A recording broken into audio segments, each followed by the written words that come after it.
Welcome back to the Seezoned Crew. This is the second episode of this year. The first episode was with with Nader Dagher, our very own Director of Product Solutions and Integrations, where we were talking a little bit about Seezar. We're going to continue that theme today. Today we have Director of Data at Seez, Dimirtri. Dimirtri, please introduce yourself. Nice being here in the first place. So my name is Dimitri. I come from Athens, Greece. I used to live in Dubai for 4 years. Now I'm with Seez for 4.5 years, and slowly but surely, now I'm Director of Data here. Yeah, good stuff. I'm Jad Naamani, the Director of Marketing at Seez. I think episode on episode, you'll hopefully remember the interviewee, the interviewer. So today, Dimitri, I think what we wanted to talk about was a little bit about our data products and just understanding. I think really since I've joined Seez, I felt like Seez is at the core a data company. I think Yes. most of our products revolve around data, the understanding of data, the interpreting of data, the analysis of data for ourselves, and I think for a lot of our customers.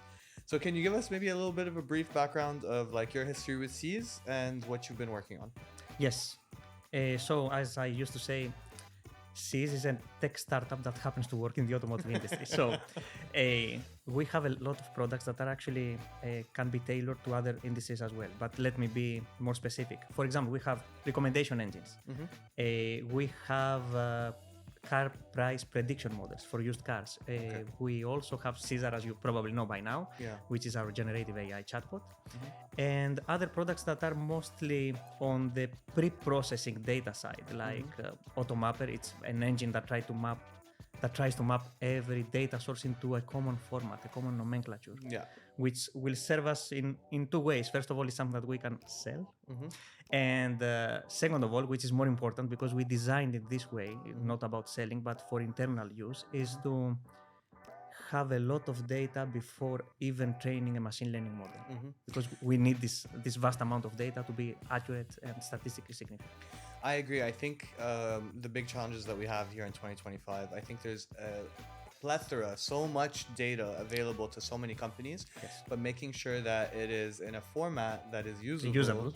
Is super important. Like anyone can generate data, but then to analyze that data, if it's coming from different sources. And kind of critical, not just important, it's critical. No. Yeah. Even if it's coming from different sources, it's going to come in different ways, right? So we need to make sure. Massive cleaning. Yeah. Especially for some data sources in the region. Yes. So that's what the Automapper does, right? It makes it tries to make that data to multiple formats and then make it usable. Yes, exactly. Very interesting. So those are a couple of the data products. I think the focus this year has been mostly around Seezar, which is, our AI virtual assistant. How do you make sure that it can understand and help different types of customers? What is the core of the product? Maybe we can introduce it a little bit from your perspective.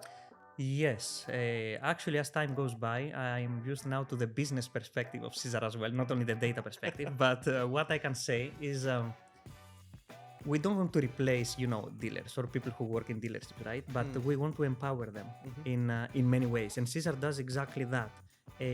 During an interaction with a customer, it's a chatbot, right? And it tries to understand the persona of the customer. So when it does that, it can sit on top of other data products that we have, like the recommendation engine, and recommend cars that we feel that are very appropriate, to the client needs, the customer needs, and all that. So that's one, interaction. Yes. But there is another aspect of Seezar as well, which I think it's, considering the point of view of each person, might be even more important. It's generating leads. It's about generating leads, right? And it can help dealerships, achieve targets that they might have. Okay, they should have, I guess, and make them understand their stock, their inventory, their fleet in a better way. So it's not only the conversational aspect; it's what happens after post-processing. It's discussion, it's conversation. Very interesting. So I think, first of all, I heard you say chatbot. We have a little bit of a sensitivity when it comes to using the word chatbot, and I'll tell you why. Because I feel like chatbot is associated with this is from the marketing team, but it's associated with the decision tree model that what is currently out there. True that. Right. So we tried to, by the way, the easiest way to explain it is chatbot. So I agree with Dimitri. but we try to position it most of the time as like a virtual assistant, right? Because Yes. because it's smarter than your older decision tree chatbots, right? We'll come to Seezar version 2 soon. Yeah. The Copilot. So yeah, That's it's not going to be a chatbot for sure. Yeah. Yeah, that's a whole nother story as Yeah. well. So I think the core Agree. of it being able to provide value is like what information does it need or does it use to do this, right? So what are the data sources that it's using, and then how does it come up with the answers? Okay, that's an excellent question because Yeah. we have devoted so much time in actually compartmentalizing the question types. So broadly speaking, they can be like two categories of questions, right? Okay. One of them is the purely inventory, stock, car related one. Like I'm a family man, I have 3 kids and a dog, and I need a car to fit my blah blah blah, my needs. So these are the kind of questions that we call them inventory questions, because ultimately what they do is query the inventory of each dealer. So that's one type, and that's the most challenging type of question that we can ask Seezar of. But we'll come to that. The second type is easier, is generic questions that have to do with the dealership. Like not only what's the dealership mission or anything like that, but okay, where are you located? How can I book a service, or these kind of questions, which actually most of the replies are pure text. This is called FAQ questions, if we want to put a title on those. And we have different ways of training the bot in each question type. I don't know if you want to go in that, but I think we touched on this when we were talking to Nader a bit. Okay. In the first episode, in terms of like there's agents, right? And each one is good at processing. Yes, and tools that each agent actually uses. Yeah. So we select the appropriate tool based on the user's query, on the user's question, each type. So it's a simple. I'm going to try to say it in simple form, and then you correct me where I'm wrong. Please. So what I understand is that there's different agents. They're good at answering different types of questions. I think some of the challenges is in making sure that the right agent is processing the right question, and then that they're handing off information so that if you ask one type of question, there is information exchange, by the way. Yeah, because if you go from asking one type of question to asking another type of question, sometimes you don't want to get stuck with one of the agents, right? So, and I think what's the model that is like becoming common is called agentic. Maybe you can explain it a little bit. Actually, we can go a step back and talk about the so-called routing that we do. So when a user asks a question, we try to understand what type of question this is, right? When we do that, we can easily assign the proper agent and the proper tool to answer that question. It can be a simple, FAQ question which corresponds to a simple tool that gets information from the dealer, or it can be a more sophisticated one, like a recommendation, for example, or a car carousel that we show to the customer is tied to a different tool, which is more complex, it's more nuanced, and we also keep track, we keep feedback now, actually, there is a new feature that we have, and we are in a position to judge not only the accuracy of each reply, but how a user is, how much is he satisfied or not, and why, if he's not satisfied, what's the prominent reason about not being satisfied with each question. This happens rarely, it doesn't happen often, obviously, I have to say that, but it's good for us to know because we can measure the effectiveness of each tool separately. Interesting. Yeah. And then, we take that information, we process it, and then we try to give a clear answer, right? So I think that then takes us into like the next question is when, we're answering these questions, what kind of pain points are we trying to solve most of the time? Pain points from a dealer side, I guess, right? Yeah, I guess it's from a dealer side, but the dealer is actually thinking of the customer at the end of the day, right? So yes, so it's, like us. Yeah. So I mean, and fine, yeah. I think from the dealership side, there is like lead generation that's super important to them. Yes. But also, like, what are the insights that this can do that a traditional chatbot Yes, can? exactly. The most obvious one is they need leads. They need to sell cars at some point, right? So there is an entire funnel that serves this purpose. That we measure at each step of the way. I think on top of my head, one very important use from my perspective is the following.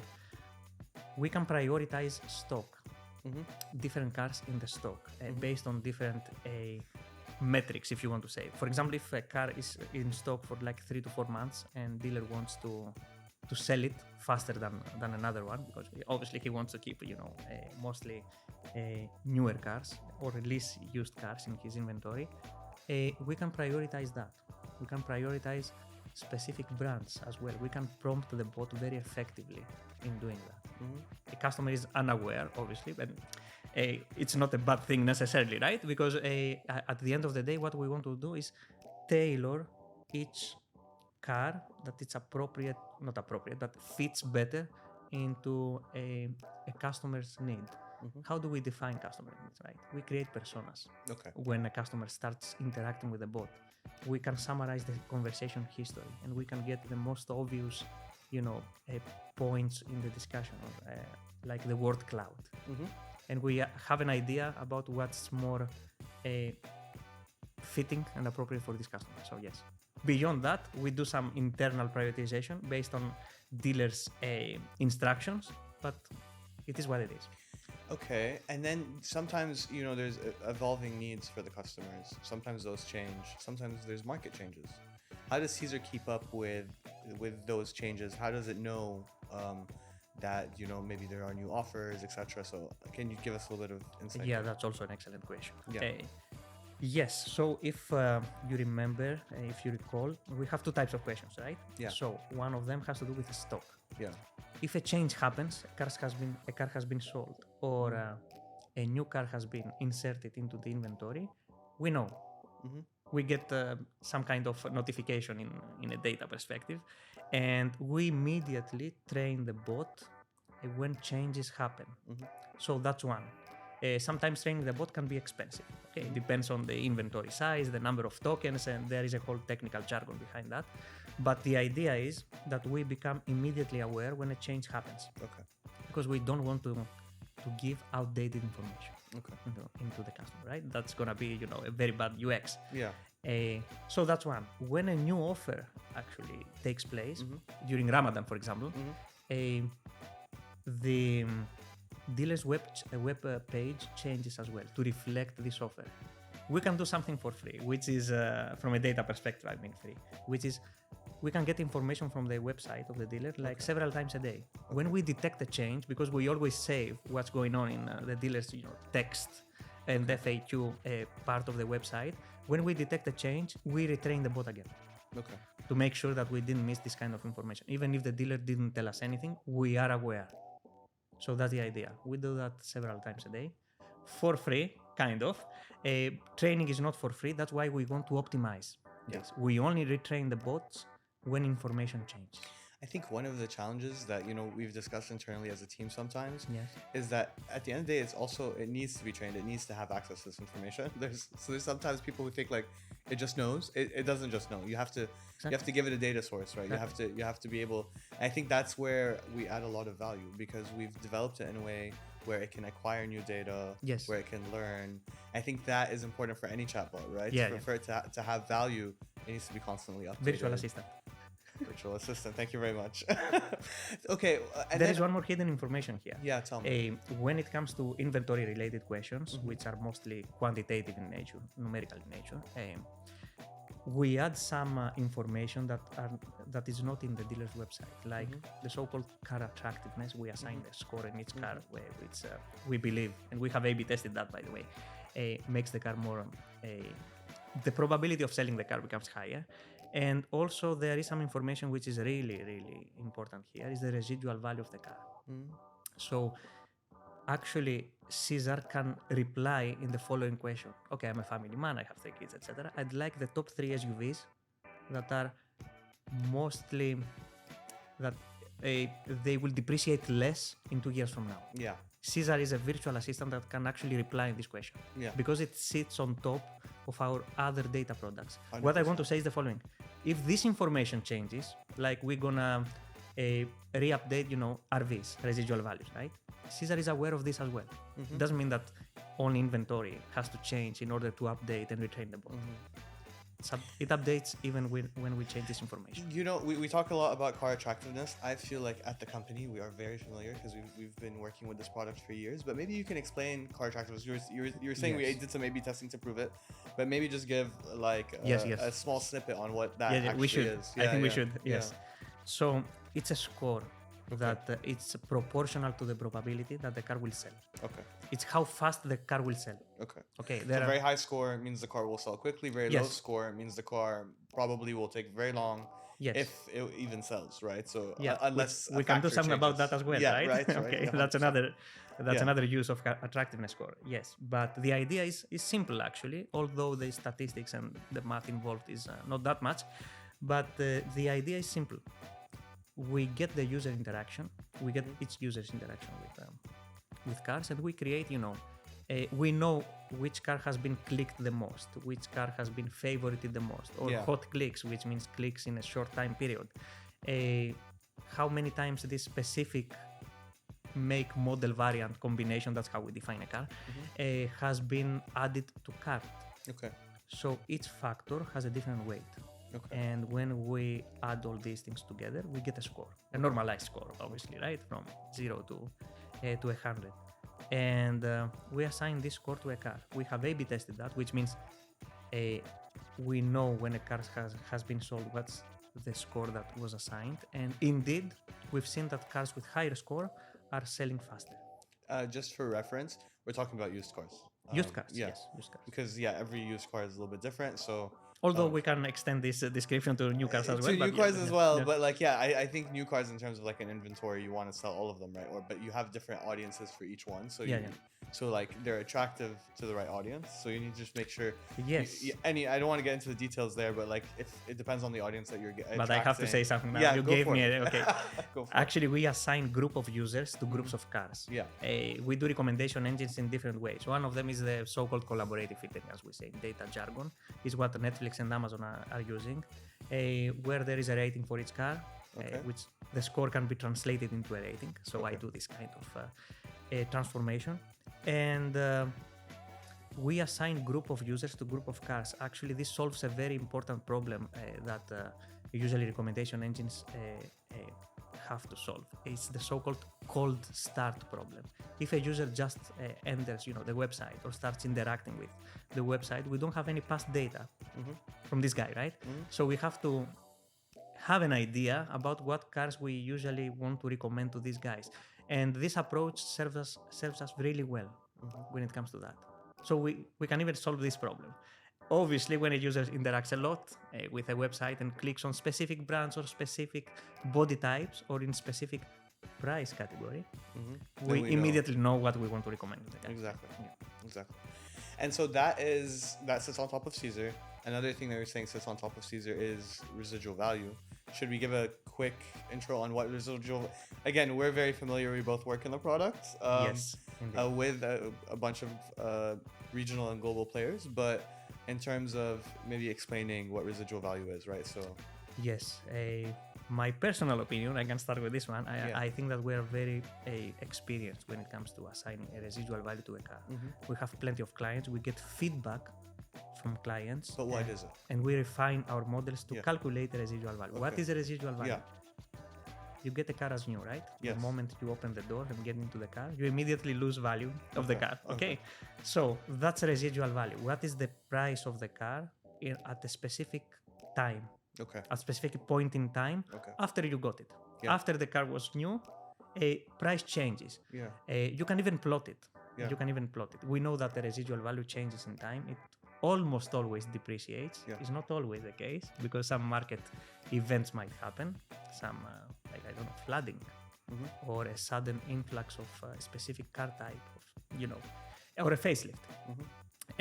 These events take place and change the current value of a used car. We have machine learning models that calculate the car value, the residual car value. Obviously, the input is mostly the same as in car attractiveness. It involves user interaction plus age of the car, mileage, brand type, brand and model. But something that we're particularly proud of is the following. We have automated the incorporation of automotive news into calculating a residual value. Interesting. Which means that, for example, there is a facelift in a specific model, right? We know that changes will happen. Yeah, and that will affect in the current fleet. 100% of this model. 100%. So, yes. And interestingly enough, is people don't even know they can ask questions like that to Seezar, right? Some of the time. Up to right? now. Yeah. Now they know. Now they know. Now they know. We're telling people. But yeah, so having access to some of these other modules gives Seezar quite, I think, knowledge that it can And competitive utilize. advantage. Yeah. We can say that. We can say that. Yeah. Because it's built on all of these other tools. Yes. So in the development of Seezar, what did you feel like was a significant challenge? And do you have any advice for someone who would be trying to do something similar? Okay, that's how I call it. Spicy question. Spicy question. Spicy question. Yes, actually, I can share something here, which users are not always, there can be a malicious use of a virtual assistant. I remember a car dealership in the US that actually made It's a so headline. funny. Yes. Me and Nader talked about this example. Really? Yeah. He did that? Okay. But we the want to idea avoid is, that. no, it's fine. It's fine. Just the idea was there was someone who, just quickly, if you didn't catch the last episode, is someone basically prompt engineered a GPT to promise for $1 a certain car, and even was able to get it he to uses say, this example. There is another one where someone asked for a Python code that does something, and okay, so yeah, so it could be unrelated too, yes. right? So, but it's the same notion. Yeah. We want to avoid that. Yes. For many reasons. We want to make headlines for a good reason, not this one. So, when we talked about routing before, when we try to understand the type of a question that user asks, there is also an option called, other. It's not automotive industry question, it's not inventory, it's not FAQ, but it's like other. So I think in a very nice way and in a way with a very high statistical significance, as we say, we have shielded Seezar of this type of questions. Okay. When we detect that something might be not a malicious use, but not an automotive industry related question, we route it into, actually we don't route it to any tool, and we just provide, a standard response, like I'm an AI automotive assistant. This is what I'm supposed to do. Yes. And not what you're asking me to do. Yes. It doesn't even go into the intrinsic structure of Seezar, not at all. So and I guess so we avoid this prompt injection. That's how it's called 100%. In a technical term. And I guess from my perspective, the advice would be like, be aware of how do something beforehand.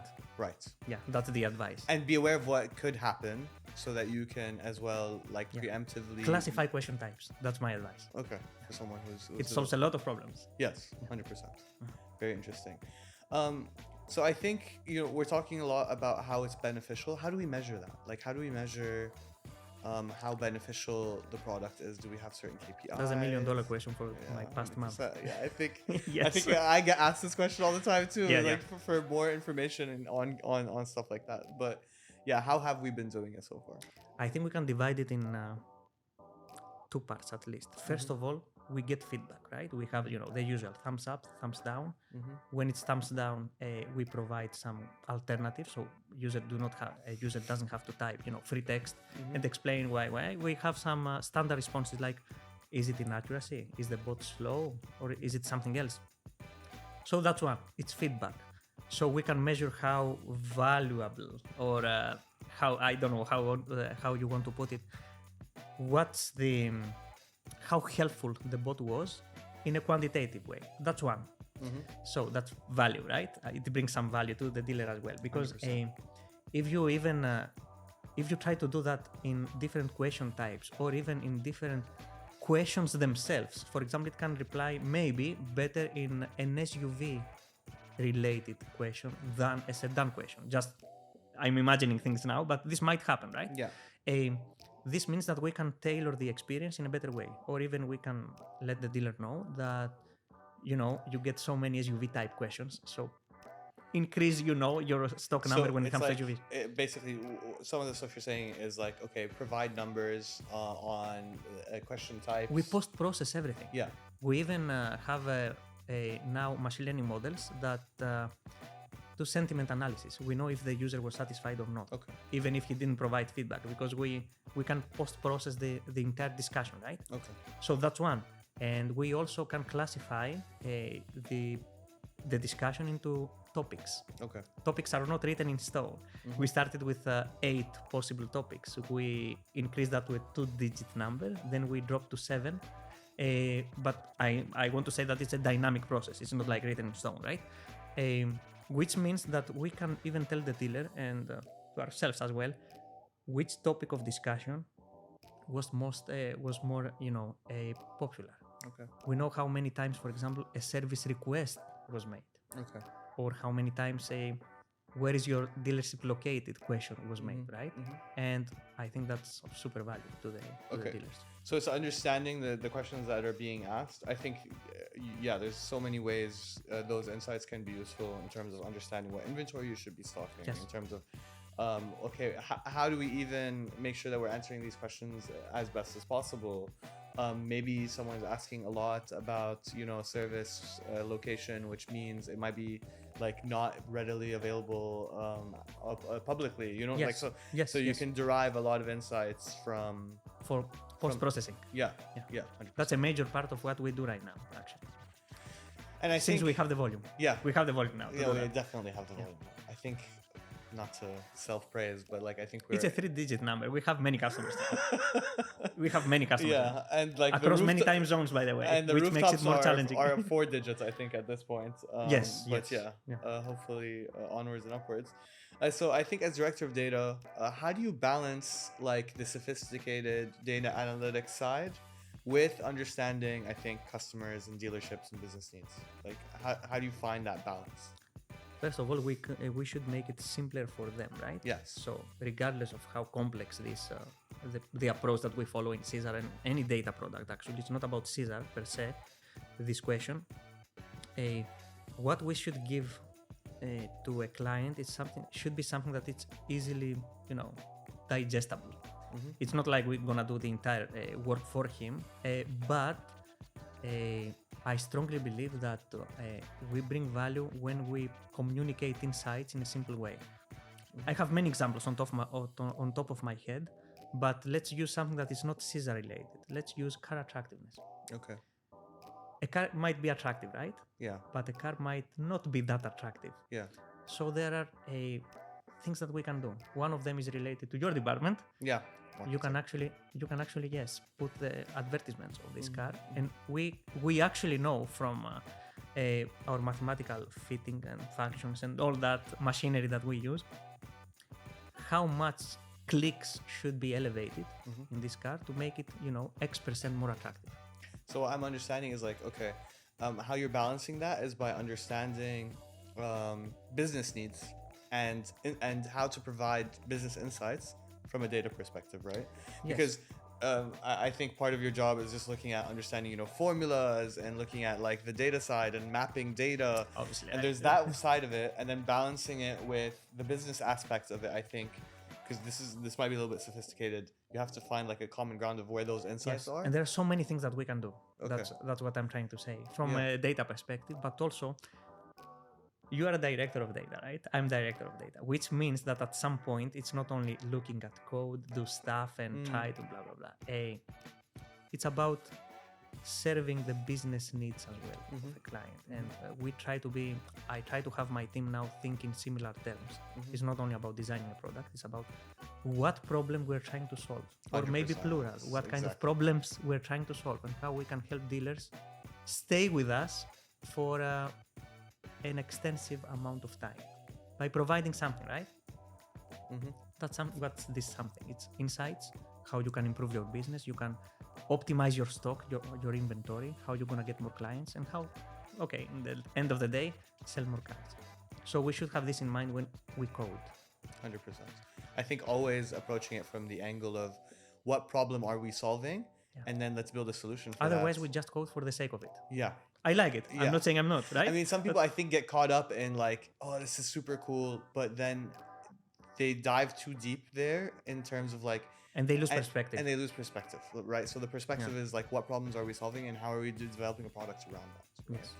And I think that goes into how do you balance AI capabilities with unique needs of different dealerships, because different businesses require different insights, or you're solving different problems, right? So for different businesses or different dealerships that we work with. Are we talking about Seezar or the entire data product? You know, I stack? feel like we can talk about all of them, right? Because it is, I think, in essence, the Yes. approach and not just the product, right? So it's how Yes. you're approaching it from a data perspective or from the director of data perspective. Having Seezar customized, as we can say, it is challenging, but this problem has been solved now. So in a nutshell, we can customize Seezar into different business needs, into different needs of each dealer.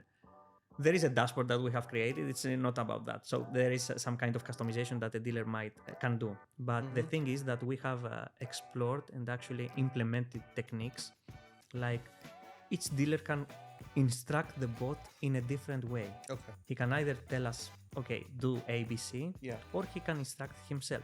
We give this capability. So that's one. Okay. So Seezar can be customized in many ways. Even the icon can be changed, right? Yeah. But even the behavior of the bot I mean, can to be be changed. fair, sorry for interrupting, but as well, we have different dealers call it different things, right? So even Yeah, for sure. yeah, like Some here of- in the UAE, we have Dahlia and we have Shaheen. Yeah, you even know, the for- name, yes, Yes. Yeah. which make it more, Yeah. human-like in a way, right? Yeah. So that's one. You can customize the behavior of the bot, like being even more polite or talk with a different, accent Yeah. in a way, right? Yeah. To So cater that's to one. different markets as well, which we'll get to. Completely different markets yeah. in terms of stock, inventory, And user even habits, and even communication, like method of communication, or how to be relatable to the person you're answering the question for. Yeah. Fuel types, for example, change rapidly in each market. Dubai, Mm-hmm. okay, we all know UAE, right? You don't care about the price of gasoline. There are clients in different countries that do, and we have to prioritize accordingly in different EVs or. It's getting more expensive here, so let's not go there. Well, yeah, okay, that's a different discussion, I guess, right? So how do you make sure but it relatively stays flexible, right? Like, because we want to offer personalized experiences, but then we also want to make sure that it is capable of understanding different types of questions. So how do we make sure that it doesn't like pigeonhole into a certain area? Well, there are some ways from a data perspective to do that. First of all, we try to understand what has happened in the past. Okay. So a major part of what we're doing now is post-processing. So that's one. Now, another way that we can do that is the so-called bot awareness. Okay. It's a feature that we currently develop. When we talk about awareness, awareness has many aspects. One of them, the most obvious one, is okay, what date and time is it now? Because someone might want to book, a service request in like 3 weeks from now. We should be aware what day is now and to provide the appropriate, the most. 100%. Yes. So that's one. That's the simplest type of awareness. There is another kind of awareness, however, is what kind. Okay, I don't think that's an appropriate word, but what kind of customer is now interacting with the bot? What is the persona of this customer, right? We can find out if interaction is, long enough, willingness to spend, what kind of body type or fuel type this customer likes more. We've done this exercise without Seezar at some point. Remember, we created personas of we know the family-friendly guy, we know the environmental-friendly woman in Denmark, we know petrol heads like us. So this means that we can tailor its guy's experience, its customer's experience, in a very quantitative way, in a precise way. That's a feature that we want to Seezar to have actually right now. Very interesting. We work on this. And Dimitri just gave you an insight into us and how we're petrol heads. Yes, we are. I own a Cupra Formentor. I don't know what you own. Okay, I know, but I want to say that publicly. Yes. Cupra, Supra, they rhyme. Yeah, Cupra, Supra, exactly. Yeah. Good stuff. I think as well, there sometimes there's misconceptions within like the understanding of AI from a data point of view. What do you see are like the most common misconceptions? Hallucination. Hallucination? Yeah. Can you give us a little bit more about Yes, that? yes, of course.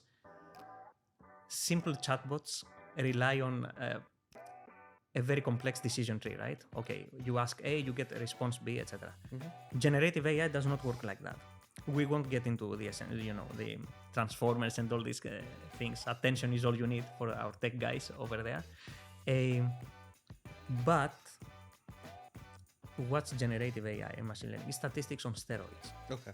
Which means the basic of this is still statistics. So a bot can hallucinate, which means it can give you information that it's false. It's not very accurate. It's not this. It's not that, etc. So there are ways that we mitigate this kind of responses. There are parameters that we can actually set, like temperature, for example. We can set it to 0, or use a more sophisticated LLM. We now use OpenAI's models, but we have built, we have plan Bs. We know that if something happens with, OpenAI server, we have a plan B in place. We're testing different LLMs, obviously, as a team. Because also you don't want to use like a very advanced LLM for we should a optimize. very basic question. Yes, right? we should optimize. For example, the FAQ type questions that are simpler do not need, the state of the art latest LLM, blah, blah, blah, because they're simpler. Quantitative questions, on the other hand, like give me the top 3, cheapest cars that blah blah blah. A lot of requirements. I think in which what LLMs questions. historically struggled with, right? In terms of Yes, some and I think we quantitative were one of the first that, well, in my, as far as I know, we were the first in the automotive industry that facilitated quantitative type questions. Yes, they struggle. We all seen examples like that, right? Yeah, we've seen On examples the web of like and screenshots all over the place. Yeah, it's like 2 + 2 is 4. Yeah, no, it's yeah. 5. How oh, many I'm R's sorry, are it's in the 5. story? Yeah, Yeah. So like, I think We don't fall victims in this kind of questions. Yeah. At all. Even since inception, since Seezar was born.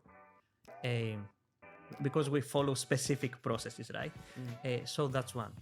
But in order to answer your question in its entirety, I think that one of the things that we are also have been doing is, again, it's post-processing. This kind of reasoning helps us a lot in...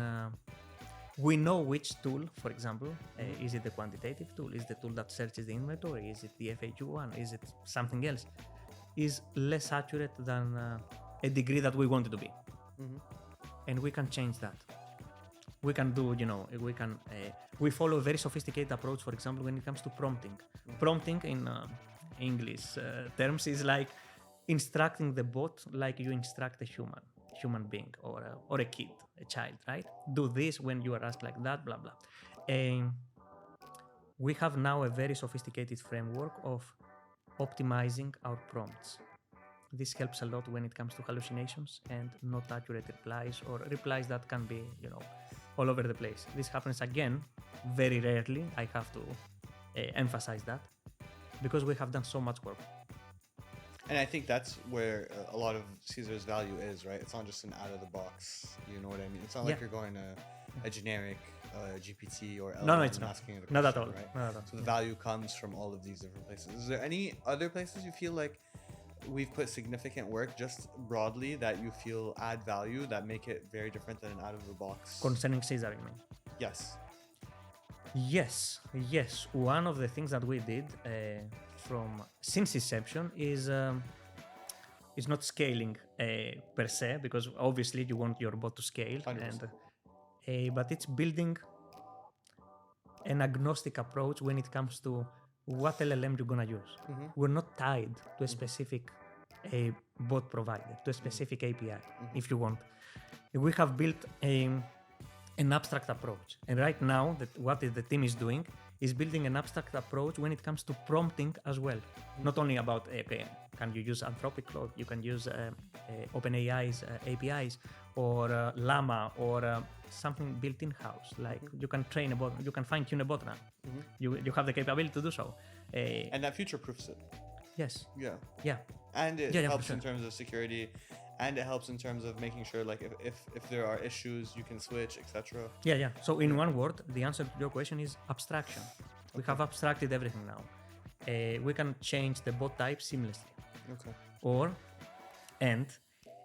We can optimize our prompts without spending a lot of time. What opportunities do you see are coming, like to enhance Seezar's effectiveness, or like what do you see in terms of like the cutting edge in terms of what opportunities are A multimodal experience. there? Okay. We can incorporate speech. We can incorporate visuals, So video. this is basically what's coming up in It's part of our the roadmap, space, right? for So, 2015. yeah, For 2025, yes. yeah, Yes, it's part of the roadmap. yeah. Multimodal experience. And that's I think, don't want to reveal anything more I now, agree. but it's really we don't want to get in trouble. really So. cool. The Yeah. new features that we work on. Yeah, we generally don't like to talk about our roadmap, but we have so many things that we're working on. That Just are give exciting. me a hint. Yeah. Yeah, but I think that's I think quite general in terms of like looking at where LLMs today are. I can reveal something Yeah. here. Okay, we have Seezar, right? Seezar is sitting at the bottom, if I can say, of the food chain because it is aware of its make and models, nuances or car equipment, or it can go that deep. Mhm. Imagine that you are a C-level employee at a dealership, right? Mhm. And you want to find out how your dealerships did in terms of P&L, profit and loss, Yeah. in October 2024. Okay. We have a new bot type called Copilot. Okay, you know the Trademarked. So yes, similar trademark. to Copilot. You can Yeah. call it, okay, internally we call it, profit bot. But it is a Copilot Mhm. in terms of use. Mhm. You can actually ask it, instead of asking a BI analyst, you can ask this type of bot that sits on top of the food chain right now. We have actually POC. We have POC'd that, and there are dealerships that actually use it right now and provide us with feedback, a more sophisticated feedback I than think the one I that's explained. 100%. I think that Yeah, there's we a lot have built a specific feedback section for this kind of bot, Yes. this type of bot. By the way, it's part of the abstraction that I talked to you earlier. We can facilitate different types of bots now with minimal effort. And this Copilot is a different type of bot than Seezar. Let's go back to that one. You can ask questions like, which dealership had the highest profit margin in October 2024 and why? Whys are something that, people die for this kind of information, right? Especially on a C-level executive. And we can actually provide this information. We can ask this bot questions like, how many EVs were sold, which dealership performed better, and blah blah blah. These kind of things. It can replace BI analysts, yes, for sure. It can shrink this department. The thing is that part of our roadmap again, we want to add even more capabilities to this type of bot. It can be your secretary. It can take notes. It can do a lot of stuff. Yeah, and that all of those add value. Yes, I think. And you said and it's not tied to the automotive industry. Remember how this interview I'm getting started there. in the first place? I'm getting there. But I think like even a shameless plug here, but like even on Seize Boost, when we have an AI tool that we utilize.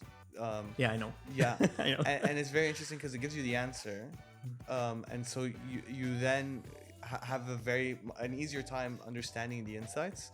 Whereas now when we come to stuff like Seezar, it even gives you the why, which I think is the highest value.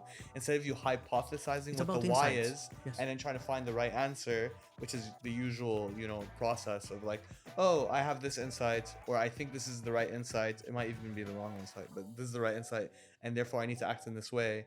What's happening here is we're getting the answer already, and then we're also understanding the why. So so we're knowing to move in the right direction.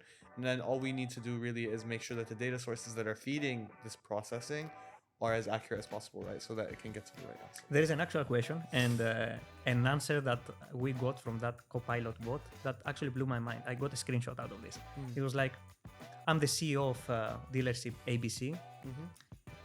In which areas, sectors, name it, should I improve in 2025 to get the most blah, blah, blah, profit and most profit? The data analyst part of the Copilot bot dug into the data, and it actually provided a reply in threefold. You should improve this, this, and that. That blew my mind. Yeah, it can give the. And it can answer this kind of question. Imagine that. And it looks across the business, right? So everything from. It looks at the real data to answer this question. Yeah, but it's not like okay. It looks you at should sales. Improve. It looks at marketing. It looks at after sales. It looks at like all the different departments. It's not an abstract reply. Yeah. And it goes like, your P&L was this. If your target is that, you should improve this and that. Yeah, very clear. I think even with Seezar, we sometimes see salespeople utilizing it because it has access to a big pool of information, True. which honestly a human can't really process. Like Yeah. you know what I mean? Like we have access to so much information that it can help guide decisions. Yeah, how do you convert that into insights? That's the next big thing, right?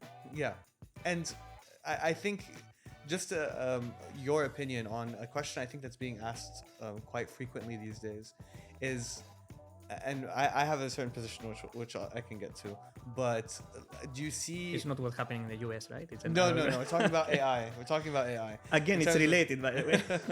But like in terms of AI, like what do you see the ecosystem evolving into? Like lots of people are worried about job security and stuff like that. But what do you feel AI is going to do in terms of impact? Well, first of all, I think they're right to worry about certain departments that will be affected, right? Right. BI is one of those. Okay. Yeah, we cannot hide, behind our finger, right? Yeah. BI analysts will be affected. Okay. Yes, and I think data scientists as well to a certain degree. Okay. So that's one. When it comes to AI in general, okay, that's a very broad question, obviously, because. But before we move on, yes, you'd still need people to ask the right questions, right? One. Two, and I feel like yes, AI empowers you. It's not gonna 100%. replace you 100%. It's a tool. Yes. Like you would think with the advent of the internet, just when the internet was introduced, that now everyone has access to information. Why do I need a plumber when I have access to information? No, but there's specialized knowledge. Well, and what kind of information? You know what I mean? We live like in the post-truth era. Right, now, but so. Yeah, exactly. It gave us such access to information with the internet. Now I think it's like another step. You know what I mean? In terms of it also allows us to process that data and gives it to us in a simple format. Yeah. But I think the difference, like we survived the internet, and what it did is everything evolved, right? Everything evolved, right? So it's not like all these jobs ran out. That's one aspect to it. I feel like AI is going to increase quality, is going to increase productivity, is going to increase. Sure. If you ask me about one word, is agent. Agents is the next big thing in AI. It's not about AGI or ASI, okay, per se, but it's not this right now. It's something very tangible. You can ask your bot to do something that it will take you, an hour or so. Okay, search the web for this and that. Provide me with, a summary of what you found, and then fill this form for me as well. Okay. An agent now, okay, in the future, can do that as well. So that's the next big thing, in my opinion. Okay. So and you ask me now, right? Which is January 2025. In 6 months from now, I will have a different reply. So it's like also attaching actions to insights as well, right? So yes. Write this, do that as well, not just. It's not only about understanding context. We do that now. From my perspective, though, what an AI can't do that requires someone to be working on it is also responsibility. You can't attach responsibility. Like, even if I look at my own team, I can't replace them because I need them to be responsible and hold weight for the decision making that they're doing. Yeah. They're utilizing AI to take better decisions, but it's not like it's going to replace them because I can't give the AI responsibility. It makes them more powerful, right? Yes. Yeah. But more efficient. Does it take away from me needing them? I don't think so. How do you feel about that? I can talk about my team. You're growing your team, so obviously massively actually, right? So it's not being replaced by AI, right? So why are you growing your team? Like, you know what I mean? When we could utilize these tools because you need them. To I can put it in a more quantitative way, and I think in a better way. Without AI capabilities now, my team would be like 20% larger. We use these tools. We even use sometimes the coding capabilities of the latest, model in the market and all of that. It helps us for sure. It increases our effectiveness. That's one, obviously the effectiveness. But especially for remote workers, there is another hidden aspect of this, which, if I may say, you feel sometimes that you have a person that you can interact with, right? Because you can ask different types of questions to the bot itself. Like, help me, understand this, or give me, it can help you start something. It's not gonna help you, end it. Obviously, there is always the human in the loop, and the human factor involved. But it can help you for sure. achieve something that you didn't know that it was feasible, 2 years ago. Very interesting. And now going back to something I love AI. I know you're. The thing is that I hope so. Yeah. What other industries do you think would benefit from something like this, like Seezar? I think almost all. Yeah. Almost all. It's okay. The fourth industrial revolution and all that. I think it's true. It's true. We're not tied. Again, we're a tech startup. Okay, not much of a startup right now. Okay, we're very mature. That happens to work in the automotive industry. A recommendation engine is not tied to car suggestions. Obviously, right? Assigning group of users to group of products. It's not tied to an automotive industry, right? Yeah. A virtual assistant like Seezar is not tied to the automotive industry. The co-pilot is not tied to the automotive industry. It's tied to any industry that has profit and loss metrics. It's very generic. Very interesting. It is, isn't it? Yeah. I mean, I'm super excited to see where we end up in a few years. I can apply that in my place, at my home, 100%. I want to optimize this and that, in time. 100%. Well, Dimitri, thank you so much for joining us today. It was a pleasure. It is a pleasure. Yeah. So to everyone who made it all the way to the end of the video, thank you so much. Please do like and subscribe. We do want to grow this channel and keep providing you with value. We'd like some feedback as well. Yeah, we always want feedback. We can post-process it also. Not only that, like honestly, we would like some input. If you have a certain topic that you would like us to cover, please put that in the comments below. And we will see you next time. Thank you so much for joining us. Thank you.